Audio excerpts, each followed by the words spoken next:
Skylanders was the very first game to use the concept of scanning in figures so you could use that character in game. When Skylanders was first announced, a lot of people were upset over the use of Spyro the Dragon. Spyro was one of the more iconic characters for the PS1, so when they saw that he looked like a gremlin mixed in with a toad and a goblin, they weren't to say pleased at all.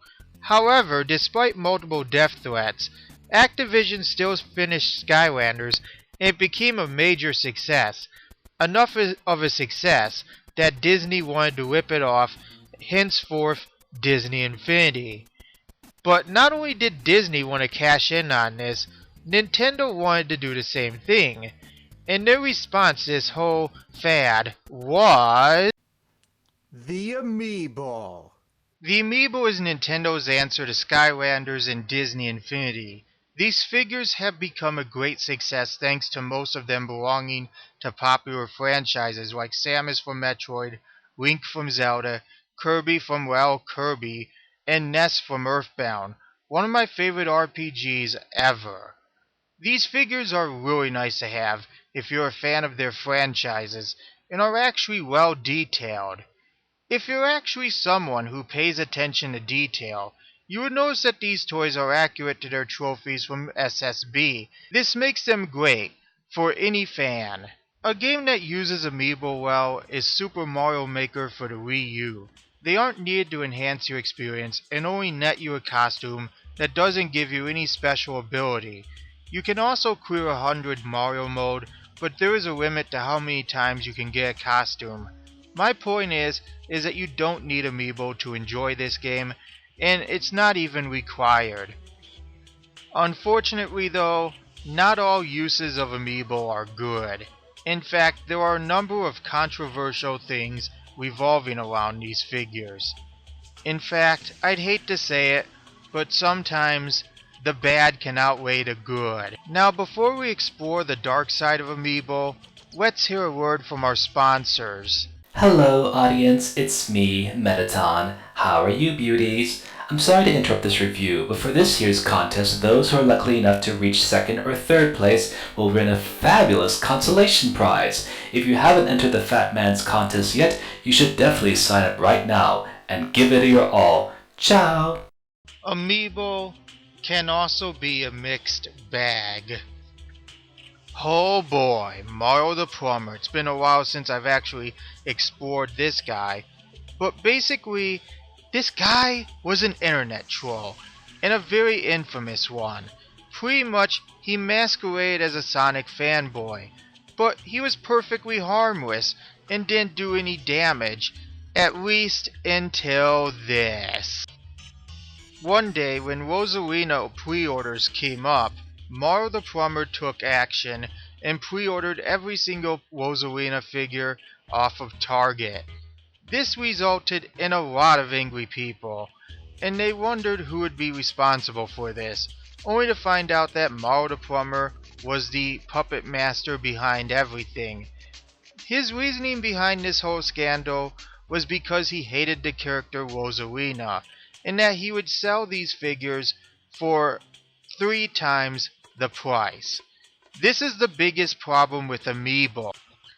It wasn't just Rosalina either. Mario the Plumber got his hand on every single rare Amiibo, like Villager, Marth, Captain Falcon, Refit Trainer, and anyone that he just hated.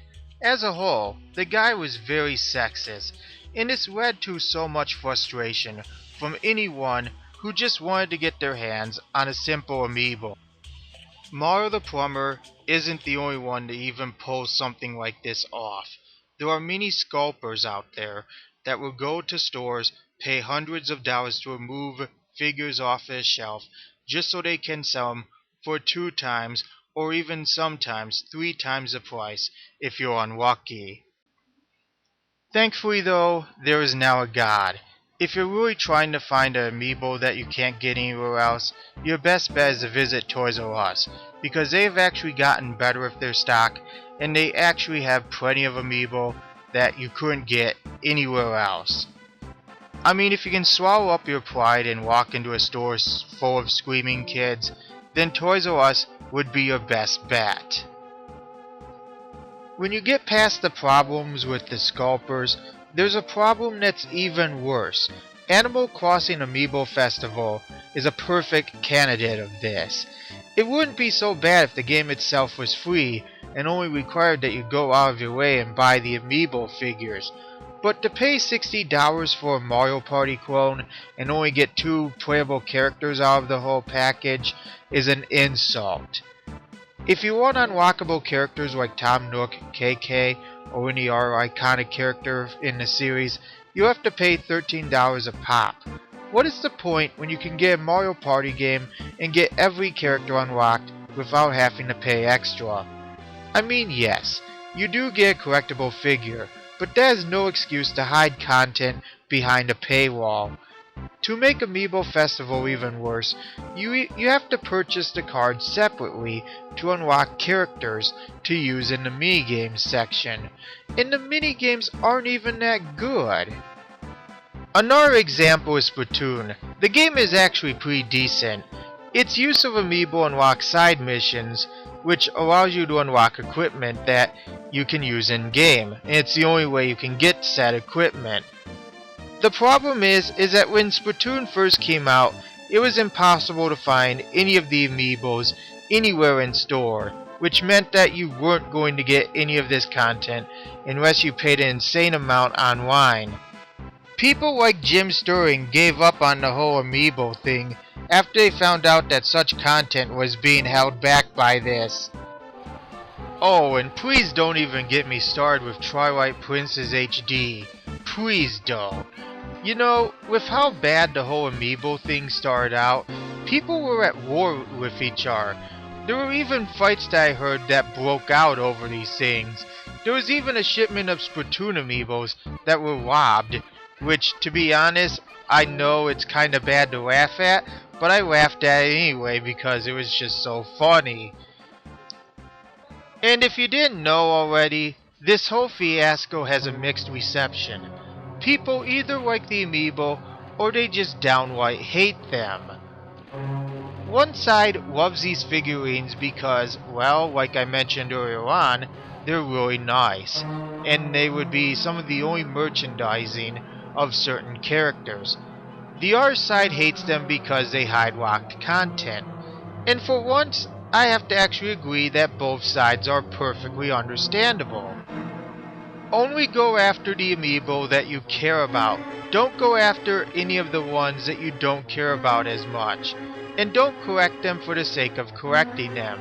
Because in the end, I really think that eventually, these plastic figures are going to become worthless and not even worth as much as some collectors were hoping for. Well, that's it for this year's Whenever the Hell reviewing contest. I'd like to thank you for watching my review like always, and of course, I'll see you next year for the next Whenever the Hell. On one hand, the Amiibos are well made and highly detailed. They will definitely spruce up your desk or workplace nicely. On the other hand, they are what they are. DLC made physical. Many of them unlock content you won't be able to access any other way, which means demand for these things can be pretty high, which in turn meant the introduction of Amiibos also introduced many scalpers. Needless to say, if you have Burger Pants' kind of salary, you won't be able to afford these. And in the end, the payoff for using these glorified toys is rarely worth the effort to get them. Also, a special shout out to Ace's daughter. I'm happy to have you as a fan. But easily the most detailed Amiibo of them all is Solid Snake. Now because I'm so uncreative, here's a picture of Tim Burton in this entire review.